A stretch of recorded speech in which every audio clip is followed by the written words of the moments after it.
The Grand Entrance.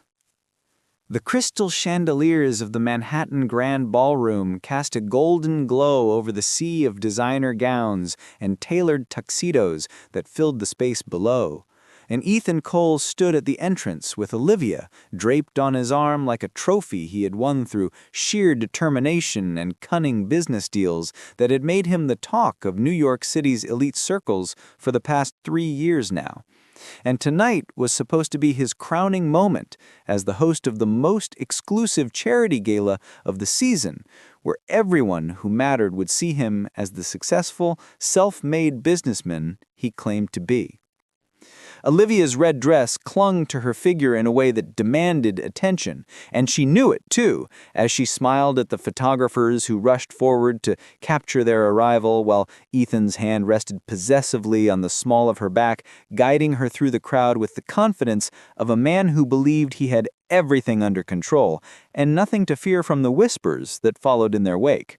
Because whispers were just noise to him now, and he had learned long ago that any attention was good attention in the world of high society where appearances meant everything, and substance could be manufactured with the right connections and enough money to buy silence when needed. The ballroom buzzed with barely concealed gossip as they made their way deeper into the venue, and Ethan could feel the eyes of hundreds of guests tracking their movement across the polished marble floor, while the orchestra played a waltz that seemed almost mocking in its romantic melody, considering the scandal that everyone knew but pretended not to acknowledge, because that was how their world worked, with its unspoken rules about what could be discussed openly and what had to remain behind closed doors. Even when everyone knew the truth about his failing marriage and his very public affair with the woman who now laughed at something he whispered in her ear. He had left Isabella at home again, claiming she was too tired to attend these events anymore, and most people had stopped asking about her months ago, when it became clear that Ethan had moved on to younger and more exciting company. But what he didn't know was that his wife had been planning something far more dramatic than a quiet acceptance of his betrayal, and the wheels he had set in motion years ago when he started taking credit for her business strategies and connections were about to come full circle in a way that would destroy everything he had built on lies and manipulation. The crowd parted for them as they approached the center of the ballroom, where a stage had been set up for the evening speeches, and Ethan felt a surge of pride knowing that he would soon stand there and accept an award for business excellence that he had orchestrated through careful donations and strategic networking with the award committee. But just as he reached for a champagne flute from a passing waiter, the massive double doors at the entrance swung open with a force that made several guests turn their heads toward the sound, and the room seemed to hold its collective breath. The Queen returns. Isabella Cole stepped through those doors like she was walking into her own kingdom, reclaimed after years of exile, and every head in the ballroom turned to witness her entrance, because she was no longer the quiet wife who had faded into the background of Ethan's carefully constructed world, but a woman transformed by pain into something far more powerful than anyone had expected. And on her arm was Alexander Reed, whose name alone commanded respect in circles that Ethan could only dream of accessing, despite all his desperate attempts to climb a social ladder through deception and stolen credit. Her midnight blue gown flowed around her like liquid sapphire, and the diamonds at her throat caught the light in a way that made Olivia's rubies look cheap and desperate by comparison. Though it wasn't the jewelry or the dress that made people stare, but rather the quiet confidence that radiated from Isabella as she moved through the crowd with Alexander beside her, tall and distinguished with silver threading through his dark hair and eyes that seemed to see through every facade in the room, including the one Ethan had been maintaining for far too long now.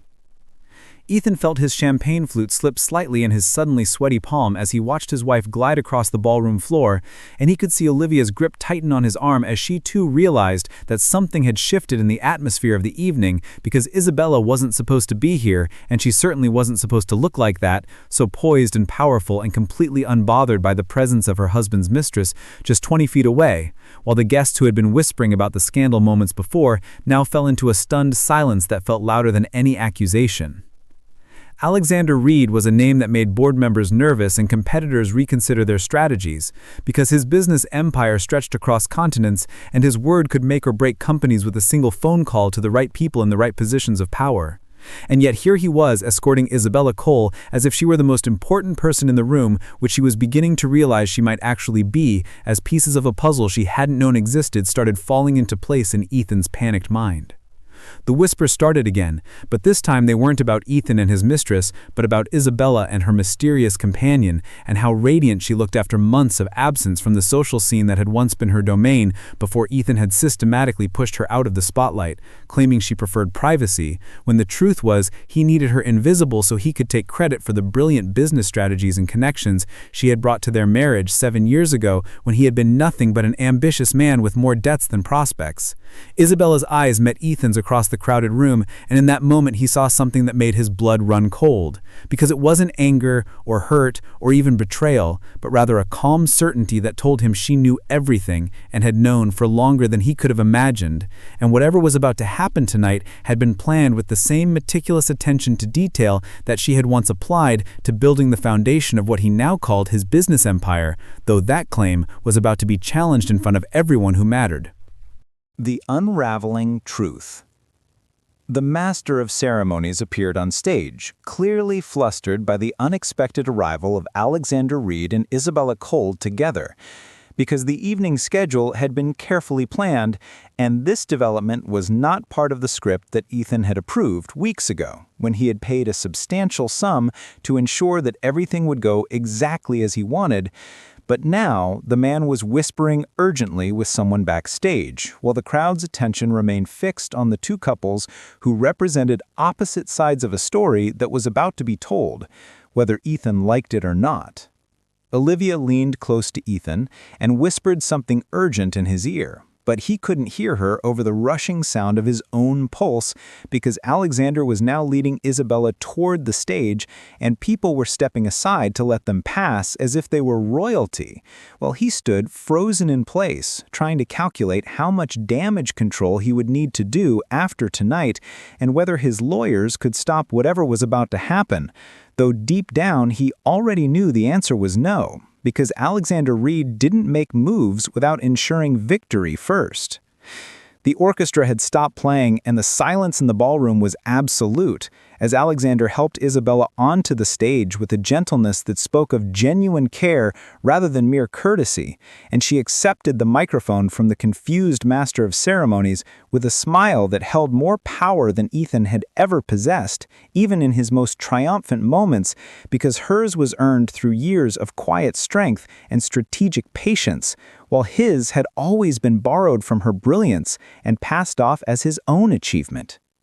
Isabella's voice rang clear and steady across the ballroom as she began to speak, and Ethan felt his carefully constructed world start to crack with her first words about truth and integrity and the importance of recognizing the real architects of success rather than the men who stood in front of cameras claiming credit for work they never did. And the crowd listened with rapt attention because scandals were entertaining, but the dismantling of a fraud in real time was absolutely riveting. She spoke about the business strategies that had built Cole Enterprises from nothing into a multi-million-dollar company, and how those strategies had come from late nights spent analyzing market trends and building relationships with key players in industries that Ethan barely understood, but had learned to discuss convincingly at cocktail parties using the talking points she had prepared for him like a script for an actor who was talented at performing, but had no real understanding of the role he was playing. Then, Alexander stepped forward, and his deep voice filled the room as he explained his connection to Isabella and how he had been watching from the sidelines for years as she poured her brilliance into a marriage and a business partnership with a man who repaid her loyalty with betrayal and her genius with theft. Because what Ethan had done wasn't just adultery, but corporate fraud on a scale that would have legal ramifications once the evidence was presented to the proper authorities, which would happen first thing Monday morning, unless certain conditions were met tonight. The revelation hit the crowd like a physical wave, and Ethan could see his social standing crumbling in real time as people who had shaken his hand an hour ago now avoided his gaze, while others pulled out their phones to spread the news to those who weren't present, because this was the kind of story that would dominate headlines and dinner conversations for months to come, and his name would forever be associated with disgrace rather than success. Ethan finally found his voice and started to move toward the stage, but several security guards appeared from nowhere, blocking his path, and he realized they weren't the regular venue security, but private personnel hired by Alexander, which meant this had been planned down to the smallest detail, and there was no escape route available to him now, as Isabella continued speaking about documents and board meetings and decisions that had been made in her name, but without her knowledge, because Ethan had forged signatures and manipulated records to maintain control of a company that had never truly been his to control. The King's Declaration. Alexander moved closer to Isabella on stage and placed a protective hand on her shoulder in a gesture that spoke of something deeper than business partnership. And the crowd watched with fascination as he addressed them directly, explaining that he had met Isabella 5 years ago at a conference in London, where she had been presenting ideas that Ethan later claimed as his own revolutionary concepts, and Alexander had been impressed enough to investigate further, which led him down a rabbit hole of discovery about just how much of Cole Enterprises was actually built on Isabella's intelligence rather than her husband's supposed business acumen that everyone had praised so enthusiastically.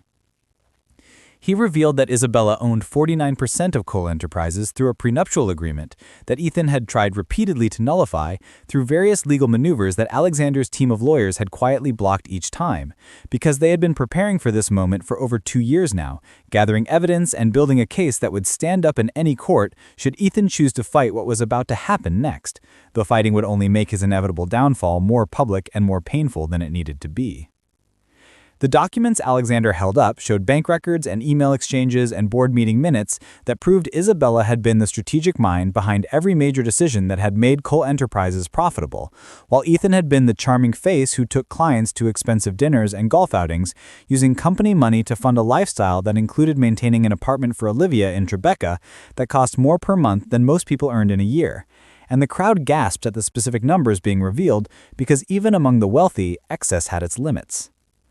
Isabella took the microphone again, and her voice remained steady despite the tears that now glistened in her eyes, as she spoke about loving someone who had systematically destroyed her confidence and convinced her that she was nothing without him, when the truth was exactly the opposite. And she had finally realized that she deserved better than being erased from her own success story by a man who valued appearance over substance and excitement over commitment. And the audience found themselves nodding in agreement because her pain was universal, even if the circumstances were uniquely dramatic. She announced that effective immediately she was exercising her rights under the prenuptial agreement, and several clauses that Ethan had never bothered to read carefully because he had been too eager to marry into her family's connections and her trust fund that had provided the initial capital for Cole Enterprises back when it was just an idea scribbled on napkins during late-night planning sessions and their tiny first apartment before success and wealth had corrupted whatever genuine feelings Ethan might have once possessed. The company would be restructured under new leadership, with Isabella as CEO and a board of directors that included Alexander and several other business leaders who had been waiting in the wings for this announcement because they believed in Isabella's vision and her integrity in ways they had never believed in Ethan, despite his smooth talking and expensive suits that couldn't hide the hollowness underneath. And this new structure had already been approved by the majority shareholders who had been quietly contacted over the past 6 months. Ethan finally broke through the security perimeter and rushed toward the stage, shouting that this was theft and defamation, and he would sue everyone involved, starting with Alexander Reed for alienation of affection and corporate espionage. But his threats sounded desperate and hollow in the vast ballroom, especially when Alexander calmly explained that every action taken had been reviewed by 3 separate law firms and found to be completely legal and ethical, unlike the numerous questionable decisions Ethan had made that were now being reviewed by federal investigators interested in possible tax fraud and embezzlement charges. Olivia had disappeared into the crowd, abandoning Ethan in his moment of crisis, because she had signed up to be the mistress of a successful businessman, not the girlfriend of a disgraced fraud facing possible prison time, and her absence was noticed by everyone who had watched her cling to his arm earlier as if she would never let go, proving that loyalty bought with expensive gifts and promises of future wealth was worth exactly nothing when those promises turned out to be built on lies. The dawn of a new kingdom. Isabella descended from the stage with Alexander beside her, and the crowd parted for them again.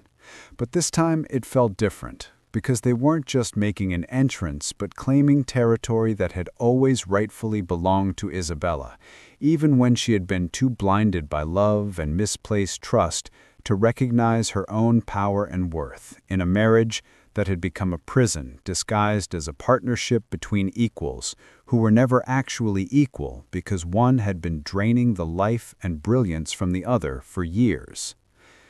Ethan stood alone in the center of the ballroom, watching his wife walk away with a man who represented everything he had pretended to be: wealthy without pretense, powerful without cruelty, successful because of genuine talent rather than stolen ideas. And the contrast was so stark that even his most loyal associates were quietly distancing themselves from him, because association with failure was worse than loneliness in their world where winners were celebrated and losers were erased from memory as quickly as possible. The board members of Cole Enterprises approached Isabella one by one, offering congratulations and support, because they had suspected for years that something wasn't quite right about Ethan's sudden, brilliant insights that always seemed to come after private meetings with his wife. But corporate politics had prevented them from asking too many questions, until now, when the truth had been laid bare for everyone to see and judge. And they wanted to be on the winning side of history when the story of this night was told in business schools as a cautionary tale about hubris and hubris. Isabella accepted their congratulations with grace, but her attention kept returning to Alexander, whose steady presence beside her felt like coming home after years of being lost in a foreign country where she didn't speak the language and couldn't read the signs that would have led her back to herself sooner. And she wondered if love was supposed to feel this safe, this uncomplicated, this right compared to the chaos and anxiety that had defined her marriage to Ethan from almost the beginning. Alexander suggested they leave before the media arrived, because news of this magnitude would bring reporters and cameras and questions that Isabella wasn't ready to answer yet, when her emotions were still raw despite her composed exterior. And she agreed gratefully because she had said everything that needed to be said tonight, and staying longer would only give Ethan more opportunities to create scenes that would overshadow her moment of reclamation with his desperate attempts to salvage an unsalvageable situation. They walked through the ballroom toward a private exit that Alexander had arranged earlier, and Isabella felt lighter with each step, as if she was shedding the weight of 7 years of diminishing herself to make room for Ethan's ego and his needs and his version of their story that had never included her contributions except as footnotes to his supposed genius. And now she was writing a new story with herself as the protagonist rather than the supporting character in someone else's narrative. The cool night air hit her face as they stepped outside, and New York City spread before them, glittering with possibilities that felt infinite now, that she was free from the constraints of a marriage that had become more prison than partnership. And Alexander's car was waiting at the curb, a sleek black vehicle that represented escape and new beginnings, and the chance to build something real with someone who valued her for who she actually was, rather than what she could provide. Inside the car, Alexander turned to her and asked if she was okay, really okay, beneath the brave face she had worn so perfectly tonight. And Isabella felt tears finally fall, because someone was asking about her feelings rather than telling her what she should feel. And she realized that this was what respect looked like when it came from a man who understood that strength and vulnerability could coexist in the same person at the same time. She told him about the years of gaslighting and emotional manipulation that had made her doubt her own memories and abilities until she had almost believed Ethan's version of reality, where he was the genius and she was just the lucky woman who got to stand beside him. And Alexander listened without interrupting, without offering solutions, without trying to fix her, because he understood that sometimes people just needed to be heard and validated in their pain before they could move forward into healing. The city lights blurred past the windows as they drove through Manhattan, and Isabella thought about how differently this night had turned out compared to her fears and expectations, because she had imagined confrontation and anger and dramatic scenes, but instead she felt peaceful, as if a war had ended, not with a bang, but with a quiet victory that didn't need violence or revenge to be complete and satisfying. Alexander took her hand and promised that whatever came next, they would face it together as partners in every sense of the word, business and personal and emotional, because he had loved her from a distance for too long, watching her suffer in a marriage that diminished her light, and now that she was free, he wanted to spend however long she needed earning her trust and proving that not all men were like Ethan Cole, who took and took until there was nothing left to give. Isabella squeezed his hand and smiled through her tears, because for the first time in years she felt hope not just for her business or her future, but for the possibility of love that didn't require her to be smaller or quieter or less than she actually was. And as the car carried them away from the ballroom and the wreckage of her old life, she understood that sometimes the greatest act of courage wasn't fighting to save something broken, but having the strength to walk away and build something new from the ashes of what could never be repaired. And that tonight wasn't an ending, but rather the magnificent beginning of everything she had always deserved, but been too afraid to claim until now.